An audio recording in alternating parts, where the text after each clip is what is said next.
Bismillahirrahmanirrahim. Dear students of class 11th, our topic will be on law of conservation of linear momentum. This law states that when there is no action force acting on a system of bodies, the total linear momentum of the system remains constant. That is, if P1 and P2 is the momentum of two bodies at any instant, and then P1 plus is constant. The bodies will interact due to mutual interaction. Their velocities may change, hence their momentum will change at any instant.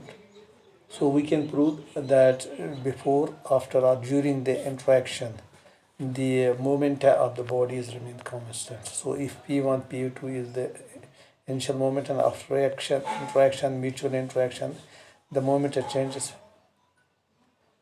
from P1 to P-1 and from P2 to P-2, then the P1 plus P2 is equal to P-1 plus P-2. That is, we will see P1 plus P2 is equal to P-1 plus P1 plus P2. It is the initial moment of the two bodies, and P-1, P-2 is the initial momentum. It is the final momentum of the two bodies. So we can state law of conservation of linear as it is initial momentum is equal to final momentum. We can prove easily this using the M plus momentum theorem, or we can use the Newton's third law. We see that if we consider two bodies A and B having initial momentum P1 and P2, suppose the two bodies collide for a small time delta t. That after collision, the moment of two bodies become P-1 and P-2. Now during the collision, if the body B exerts a force F21 on the body A, then according to impulse with the moment, this impulse is equal to change in momentum. That is, F21 into delta t is equal to P-1 minus P1. And if a body A exerts force F12 on the body B, then force into time is equal to P, change in momentum in the body 2, in the body B. That is P-2 minus P2. But according to Newton's third law of motion, this action and reaction are equal and opposite. So F12 is equal to minus F21. So hence we will have F12 delta t is equal to minus F2 delta 2 delta t. So we will get F-2 minus F2 is equal to minus times F-1 and minus F1, or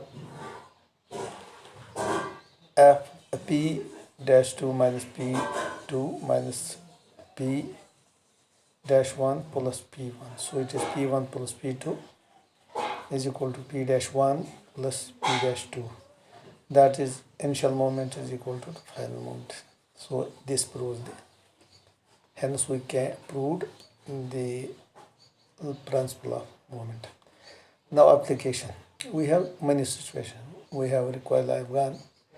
We have the propulsion of the rockets. When we move jump out of a boat, and if we are in an ice field, we can move ourselves only by jumping in the forward direction, or in backward, and we can move in the opposite direction.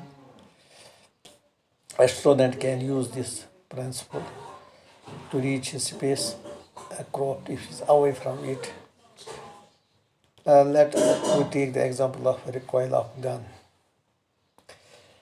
We know that when we fire a bullet from a gun, the bullet moves upwards, and there is a push from the gun the backward direction. So let M and M, capital M, mass of gun and bullet. So initially they are at rest, so their total momentum is 0. Initial momentum is 0, and after firing the bullet, moves with velocity v and gun recoils with velocity v. Then according to principle of conservation of momentum, final momentum is equal to initial momentum, so mv plus mv is equal to 0, so v is equal to minus times mv by m. Here negative sign shows that the gun to Khab gun is opposed to the velocity of the bullet.